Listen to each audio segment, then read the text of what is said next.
မိုက်နော်ဆက်လေးပြောမယ်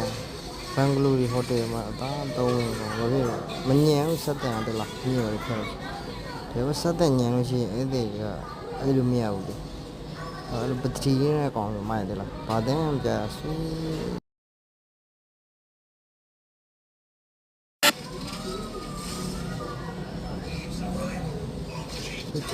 တီတော့တယ်လားတန်ရမိုက်နော်ရေးရတရားကြည့်မိုက်တော့ပထရီကကျွန်တော်မေးကြတော့တိတ်တော့မခံဘူးရောပထရီချွတ်ရ